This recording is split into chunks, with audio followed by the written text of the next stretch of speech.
কিন্তু স্যাৰ ইয়াৰ মাজতো আজি এখিনি অভিভাৱক আছে যে আপোনাৰ ল'ৰা ছোৱালীয়ে বোলে নাচ গান এইবোৰ কিবা কিবি শিকিলে পঢ়া শুনা বেয়া হ'ব কিবা বেয়া হ'ব গতিকে নিদিওঁ এনেকুৱা এতিয়া যুগতো মুঠতে আজিকালিতো ধৰক আপোনাৰ এই সাংস্কৃতিক দিশটো বহুত ডেভেলপ হৈছে বহুত আগবাঢ়ি গৈছে কিন্তু তাৰ মাজতো কিছুমান এনেকুৱা অভিভাৱক আছে এনেকুৱা মনোবৃত্তিৰ অভিভাৱক গতিকে সেই অভিভাৱকখিনিৰ ওপৰত আপুনি কি ক'ব? হয়, কিছুমান অভিভাৱকে তেনেকে চিন্তা এটা কৰে যে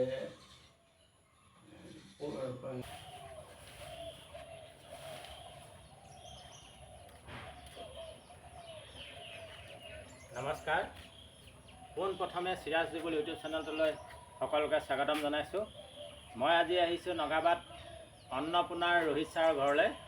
তেখেতৰ এগৰাকী ছোৱালী আছে, তেওঁ নজনা প্ৰতিভা একোৱেই নাই, মুঠতে নজনা প্ৰতিভা তেওঁ একোৱেই নাই।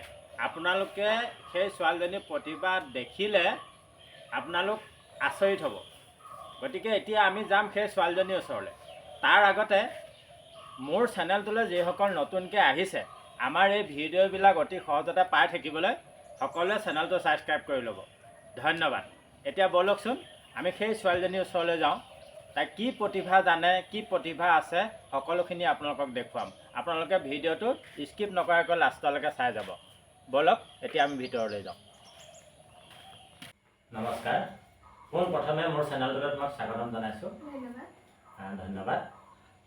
আমি জানো তোমাৰ বহুত প্ৰতিভা আছে, গতিকে এতিয়া আমি তোমাৰ প্ৰতিভাখিনিৰ বিষয়ে জানিম। তাৰ আগতে তুমি তোমাৰ পৰিচয়টো ৰাইজক দি লোৱা। নমস্কাৰ, পোনপ্ৰথমতে মই আপোনালোকৰ ইউটিউব চেনেলটো ধন্যবাদ জ্ঞাপন কৰিছোঁ। মোৰ নাম শ্ৰীমতী নাচানী গগৈ, মোৰ ঘৰ যোৰহাট জিলাৰ নগাবাদত। মই শ্ৰীমন্ত শংকৰদেৱ বিদ্যালয়ৰ অষ্টম শ্ৰেণীৰ ছাত্ৰী। ধন্যবাদ। আচ্ছা নাচা, আমি জানো তোমাৰ বহুত প্ৰতিভা আছে, গতিকে তোমাৰ কি কি প্ৰতিভা আছে, কি কি প্ৰতিভা তোমাৰ দখল আছে, তুমি অলপমান ৰাইজক ক'বা নেকি? মই ডান্স কৰোঁ, মডেলিং কৰোঁ, গান গাওঁ। মোৰ মাতটো ইমান ভাল নহয়, ভাল লাগে গান গাই। আৰু মই কবিতা আবৃত্তি কৰোঁ আৰু ভাষণ দিওঁ আৰু মই বিহু নাচি ভাল পাওঁ। হয় হয়। এতিয়া তুমি ডান্স আৰু মডেলিঙৰ কিমান দূৰলৈকে প্ৰগ্ৰাম কৰিছা? মই গুৱাহাটী গৈছোঁ, হোজাই গৈছোঁ, কাৰ্বি আংলং গৈছোঁ, আমাৰ এইটো কি নামবৰহাৰী সৰুপথাৰ তাত গৈছোঁ, যোৰহাটত তেনেকৈ কৰিছোঁ। হয় হয়, চবতে বোলে তুমি উইনাৰ হৈ আহিছা। হয়। দেখিছে আপোনালোকে কিমান প্ৰতিভা, কিমান প্ৰতিভা থাকিলে অসমৰ যিকোনো জেগাতে য'তে যাওক, য'তে প্ৰগ্ৰেম কৰক, সকলোতে উইনাৰে হৈ আহে। ফাৰ্ষ্টো নহয়, ছেকেণ্ডো নহয়, থাৰ্ডো নহয়, উইনাৰ। আপোনালোকে চিন্তা কৰক কিমান প্ৰতিভাৰ গৰাকী এই ছোৱালীজনী। গতিকে এনেকুৱা প্ৰতিভাবিলাক সদায় আগবঢ়াই নিব লাগে। মানে আমি সহায় কৰি, শ্বেয়াৰ কৰি সদায় সমাজত উলিয়াই নিবলৈ চেষ্টা কৰিব লাগে। কিমানখিনি প্ৰতিভা থাকিলে এজনী ছোৱালী আজি য'ত গ'লেও উইনাৰ হৈ আহে। তাকো এডোখৰ ভিতৰুৱা জেগা, যোৰহাট জিলাৰ নগাবাদ অন্নপূৰ্ণা, যিডোখৰ জেগা নেকি আজি বাহিৰত গ'লে মানুহক পৰিচয় দিবলৈও, পৰিচয় মানে কি আচলতে ঠিকনা দিবলৈ, কোনোবাই যদি কয় বোলে আমি আপোনাৰ ঘৰত যাম, কেনেকৈ যাম, এই ঠিকনাটো দিবলৈও বেয়া লাগে যে ইমান ভিতৰুৱা জেগা কেনেকৈ বিচাৰি ওলাব। কিন্তু আজিকালি অৱশ্যে ডিজিটেল ইণ্ডিয়া যিহেতুকে মোবাইলৰ যুগ, গতিকে সেইখিনি অসুবিধা নাই, কিন্তু হ'লেও বেয়া লাগে ক'বলৈ, ঠিকনা দিবলৈ। ইমানেই ভিতৰুৱা জেগা, এনেকুৱা এডোখৰ ভিতৰুৱা জেগাৰ পৰা এনেকুৱা এজনী ছোৱালী আজি ইমানখিনি প্ৰতিভা লৈ পেলাই ওলাই গৈছে, য'ত গ'লেও তেওঁ উইনাৰ হৈ আহে। তেওঁৰ এইখিনি পুৰস্কাৰ, এই পুৰস্কাৰখিনি আপোনালোকক দেখুৱাম, আপোনালোকে চাব, এইখিনি এক্সট্ৰাকৈ দেখুৱাম। আৰু তেওঁ যি মঞ্চৰ প্ৰগ্ৰেমৰ কিছু অংশ আপোনালোকক স্ক্ৰীণত দেখুওৱা হ'ব, আপোনালোকে চাব কিমান ধুনীয়া প্ৰতিভা আছে এইজনী ছোৱালী। আজি আচ্ছা নাচা, তুমি 28 তাৰিখে গুৱাহাটী গৈছিলা, গুৱাহাটীত বোলে তুমি নৃত্যশ্ৰী বঁটা পাই আহিছা। দেখিছে গুৱাহাটীত তেওঁ প্ৰগ্ৰেমটোৰ বিষয়ে তুমি কি প্ৰগ্ৰেম আছিলে ভালকৈ ৰাইজক কৈ দিয়াচোন। সেইটো জ্যোতিষ চিত্ৰবনত অনুষ্ঠিত হৈছিলে সংস্কৃতি সংগ্ৰাম, যোনটো 8th নেশ্যনেল ডান্সৰ কাৰণে হয়। সেই প্ৰগ্ৰেমটোত কৰিছিলোঁ মই। সেইটো প্ৰগ্ৰেমত তুমি নৃত্য শ্ৰী নৃত্যশ্ৰী বঁটা লাভ কৰি আহিছে গুৱাহাটীত। চিন্তা কৰিব কিমান প্ৰতিভা থকা ছোৱালী। তেওঁ অকল নৃত্য আৰু মডেলিঙেই নহয়, বৰগীত গাব জানে, কবিতা আবৃত্তি কৰিব জানে, ভাষণ দিব জানে। এতিয়া আমি তেওঁৰ পৰা বৰগীত এটা শুনিম। নাচা, তুমি ৰাইজক অকণমান বৰগীত, গোটেইটো নাগালেও হ'ব বাৰু, অলপ এষাৰমান বৰগীত গাই তুমি শুনাই দিয়া। মই শিকিহে আছোঁ, মোৰ ইমান কণ্ঠ ভাল নহয়, মই কুকিল কণ্ঠী নহয়, মই ময়ূৰ কণ্ঠীহে। তথাপিও গাই ভাল লাগে, সেইকাৰণে গাবলৈ চেষ্টা কৰিছোঁ। আৰু মই বৰগীতটিত মুখতে গাওঁ। মই পৰিৱেশন কৰিবলৈ লোৱা বৰগীতভাগ শ্ৰী শ্ৰী মাধৱদেৱৰ দ্বাৰা বিৰচিত ৰাগ কল্যাণ তাল পৰিতাল।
বহুত সুন্দৰ, মুঠতে মই শুনিবহে পাৰিছোঁ আৰু দেই। এতিয়া দেখিলে নহয় আপোনালোকে কি প্ৰতিভা। আচ্ছা নাচা, এইবাৰ আমি তোমাৰ পৰা শুনিম এটা কবিতা। মই আবৃত্তি কৰিবলৈ লোৱা কবিতাৰ শিৰোনাম নীল হালধীয়া চৰাই। কবি কৰবী ডেকা হাজৰিকা। নীল হালধীয়া চৰাই এটা নিজান দুপৰত খিৰিকী মুখত নিমাতে বহি থাকে। গধূলি হ'লে পাখিত সানি লৈ কেতিয়াবা নিয়ৰ, কেতিয়াবা হেঙুলৰ শেষৰ টোকনিকা ৰাতিৰ নিজান প্ৰহৰত গাৰুৰ কাষত নীৰ সাজিব খোজে, সপোনৰ কোটা আনি সাজে দুখৰ ঘৰ। নীল হালধীয়া চৰাই গান নাগায়, হয়তো সপোন দেখে গানৰ। ধন্যবাদ। ধন্যবাদ, ধন্যবাদ। মজা, বহুত বহুত সুন্দৰ লাগিছে। তোমাৰ প্ৰতিভা দেখি বহুত সুন্দৰ লাগিছে সঁচাকৈ। মই মুঠতে মই চাইহে থাকিব পাৰিছোঁ, শুনিহে থাকিব পাৰিছোঁ তেওঁৰ প্ৰতিভা।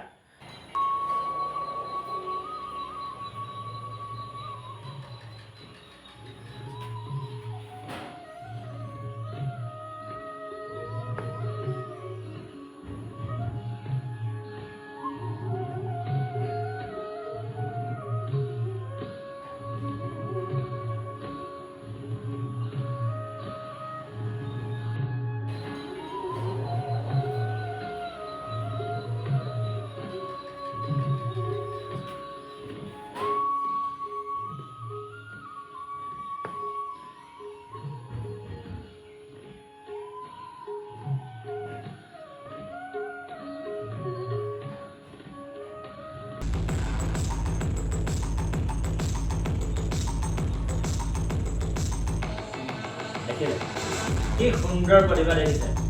তেনেকুৱা প্ৰতিভা চাই থাকিলে আমনি নালাগে। কি সুন্দৰ প্ৰতিভা। গতিকে আপোনালোকক অনুৰোধ কৰিছোঁ, এইবিলাক ল'ৰা ছোৱালী আচলতে আগবঢ়াই দিব লাগে।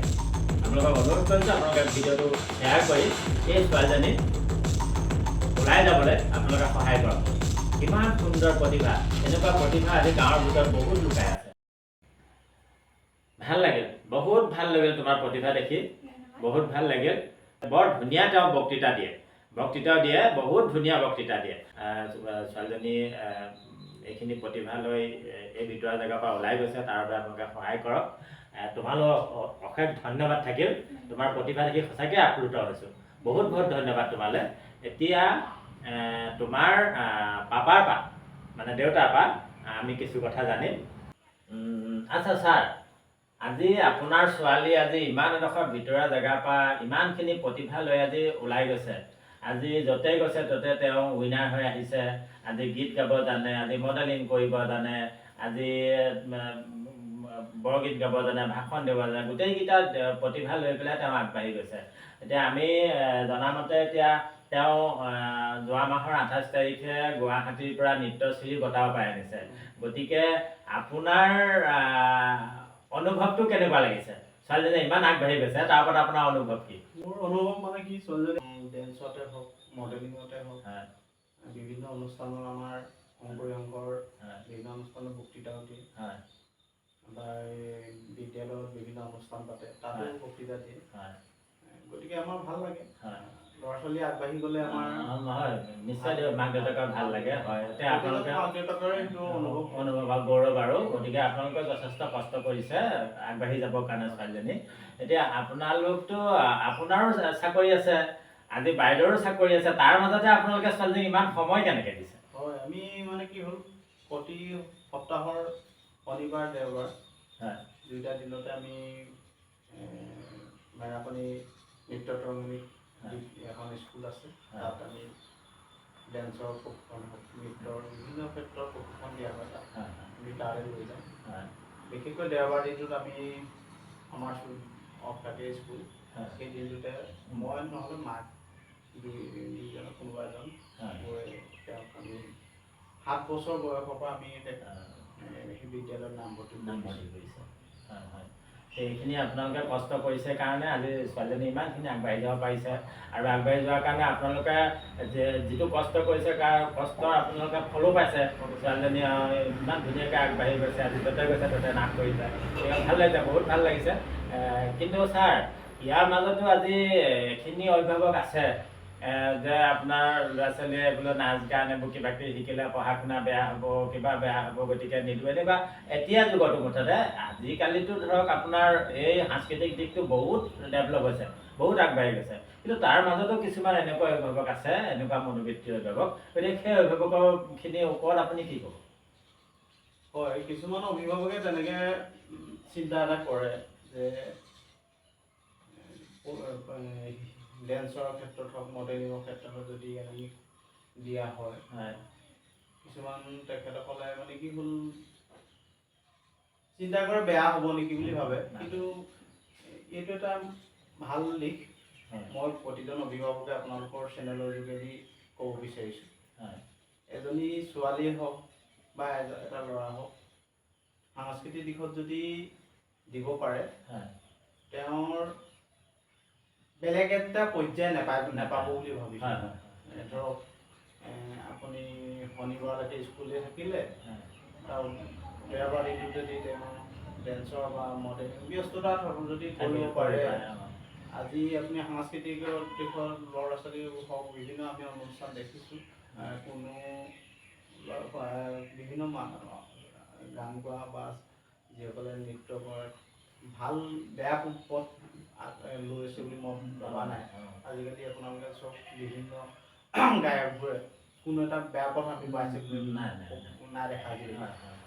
কিন্তু আমাৰ গাঁৱত তেনেকুৱা এটা চিন্তা কৰে, কিন্তু সেইটো দিশে আপোনাৰ মানসিকটো আমি সাংস্কৃতিক দিশত যদি আপুনি আগবঢ়াই নিব পাৰে, যথেষ্ট মানসিকভাৱে আপোনাৰ ভাল হ'ব বুলিয়ে ভাবোঁ। হয় হয় হয়, সেইটো ভাল। আজিকালি এতিয়া ল'ৰাই ধৰক এই গুটকা খাব, কিবা খাব, স্কুলৰ সময় স্কুল গ'ল, বাকী সময়ত কিছুমান এনেই বজৰাকৈ খেল খেলিলে, পথাৰত আলিয়ে গুটকা খালে, কিবা খালে। কিন্তু এই সাংস্কৃতিক দিশটোত যিখিনি ল'ৰা ছোৱালী আগবাঢ়ি গৈছে, সেই ল'ৰা ছোৱালীখিনিৰ মনত মুঠতে বেয়া ভাৱটো নাহেই, অহা দেখা নাই এতিয়ালৈকে, নাহেও, কি হয় নাজানো আৰু, কিন্তু এতিয়া বৰ্তমানলৈকে সেইখিনি অহা নাই।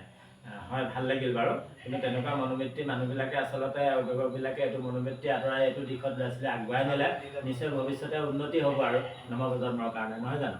ভাল লাগিল, আপোনাৰ হেৰিখিনিও ভাল লাগিল, ছোৱালীজনীকো ইমান কষ্ট কৰি আপুনি আগবঢ়াই নিছে, সেয়াও ভাল লাগিল। বহুত ভাল লাগিল, ধন্যবাদ আপোনালৈ, বহুত ধন্যবাদ থাকিল। ধন্যবাদ। ধন্যবাদ, নমস্কাৰ। ধন্যবাদ, বহুত বহুত ধন্যবাদ আপোনালৈ।